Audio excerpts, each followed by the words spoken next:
समाज में ऐसी चर्चाएं होती है कि अगर बच्चे के सर से पिता का साया अगर उठ जाए तो माँ जो है उसे पाल लेती है, बच्चे को कोई कष्ट नहीं होने देती है और बच्चे को एक मुकाम तक पहुंचा देती। लेकिन अगर बच्चे के सर से माँ का साया हट जाए तो पिता से बच्चे का प्रतिपालन नहीं हो पाता है, बच्चा जो है लावारिस हो जाता है। ऐसी चर्चाएं हमारे समाज में होती। लेकिन इस कहानी में कुछ उलट होता है। एक बच्चा जो है हॉस्टल में पढ़ रहा होता है और उसके हॉस्टल का फी सालों का बकाया रहता है। हॉस्टल के टीचर, हॉस्टल के प्रिंसिपल उस बच्चे से यह बात कहते हैं कि तुम अपने अभिभावक को कहो, इतना दिन का फीस कैसे बकाया हो सकता है, इतना दिन का फीस बकाया रहने पर हम तुम्हें कैसे पढ़ा सकते हैं। वह बच्चा बार बार प्रयास करता है लेकिन उसके अभिभावक से उसको संपर्क नहीं हो पाता है।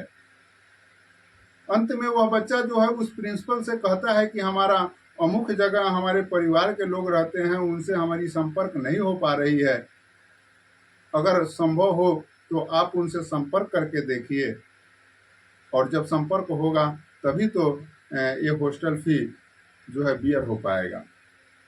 अब जो है प्रिंसिपल जो है उस घर पर जाते हैं, उस बच्चे के बताए हुए एड्रेस पर जाते हैं, वह बच्चा भी जाता है और वहां जब जा करके ये लोग इस बात की जानकारी प्राप्त करते हैं तो सभी हैरान और परेशान हो जाते हैं, सोचने पर मजबूर हो जाते हैं कि आखिर एक बाल बच्चेदार औरत ऐसे कैसे कर सकती है, अपने बच्चे के भविष्य को दांव पर कैसे लगा सकती है। इन्हीं बातों को मैं इस वीडियो में आपको बतलाऊंगा। तो नमस्कार, आदाब, सत श्री अकाल। मैं भागीरथ ठाकुर आज जो आपको सच्ची घटना सुनाने जा रहा हूं, यह सच्ची घटना बिहार के मुजफ्फरपुर से शुरू होता है। मुजफ्फरपुर के गोबरसही में एक दंपति अपने परिवार संग रह रहे होते हैं और उनका जीवन जो है बड़े ही आराम से कट रहा होता है। हालांकि यह दंपति रांची के होते हैं लेकिन काम इनका मुजफ्फरपुर में होता है और काम के सिलसिले में ये बिहार के मुजफ्फरपुर में ही रह रहे होते हैं और इनका जीवन बड़े ही आराम से कट रहा होता है, किसी प्रकार की कोई परेशानी नहीं होती है। इनके पास एक लड़का और एक लड़की होती है और दोनों का शिक्षा दीक्षा बड़े ही आराम से चल रहा होता है, समय कट रहा होता है। एक दिन अचानक वह दंपति का मृत्यु हो जाता है। जब उस दंपति का मृत्यु हो जाता है तब जो है उसकी पत्नी जो होती है उसको जो है जीवन चलाने में बड़ी कठिनाई होने लगती है, बाल बच्चे के परवरिश करने में बहुत परेशानी होने लगती है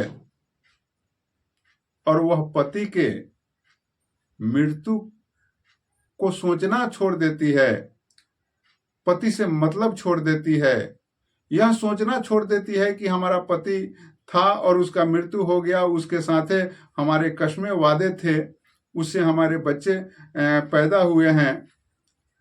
इन तमाम चीजों को वह सोचना छोड़ देती है और वह केवल ही केवल अपने जीवन के बारे में सोचती है, अपने बारे में सोचती है, अपने सुख के बारे में सोचती है और बगल के ही एक व्यक्ति से वह प्रेम अफेयर करने लगती है। उसे तनिक भी सदमा इस बात की नहीं है कि हम बेवा हो गए हैं, विधवा हो गए हैं, हमारे पति एक्सपायर कर गए हैं। कुछ तो समय उनके नाम पर बिताए, कुछ तो समय उनके नाम पर काटे, क्योंकि जब बाल बच्चा अगर नहीं हुआ रहता तब बात दूसरी होती, लेकिन बाल बच्चा भी है। वह औरत तनिक भी समय का इंतजार नहीं करती है और दूसरे व्यक्ति से अफेयर चलाने लगती। उसे अपने प्रेम में वो भी उसको फांसता है, ये उसको फांसती है और दोनों अपने ढंग से मस्ती करने लगते हैं। अब जो है इस मस्ती में दोनों के बीच बात होती है कि हम लोग अब शादी कर ले। जब शादी की बात होती है तो जिससे अफेयर चल रहा होता है वह लड़का कहता है कि तुम्हारे पास 2 बच्चे हैं, मैं बच्चा को एक्सेप्ट नहीं करूंगा, मैं तुम्हें तो एक्सेप्ट करूंगा लेकिन बच्चे को एक्सेप्ट नहीं करूंगा।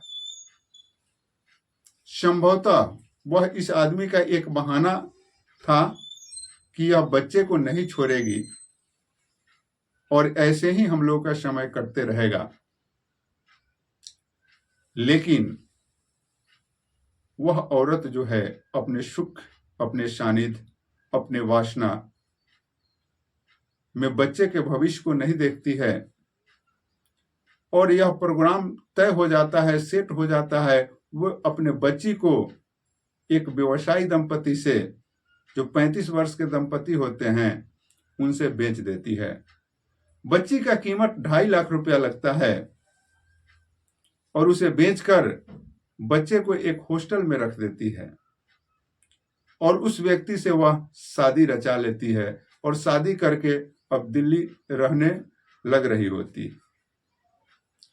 इधर जो है 1.5 साल का समय बीत जाता है, कॉलेज का फीस, हॉस्टल का फीस नहीं दे पा रहा है। बच्चे को जब टीचर परेशान कर रहे थे तो बच्चे अपने परिवार से संपर्क साधने का प्रयास कर रहे हैं तो संपर्क नहीं साध पा रहा था। जब बच्चे उस जगह पर जाते हैं तो सारी घटनाएं सामने आती है, सारी कहानियां सामने आती है।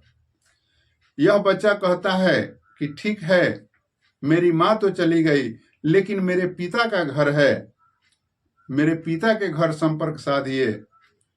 और फिर रांची उसके पिता के घर संपर्क साधा जाता है।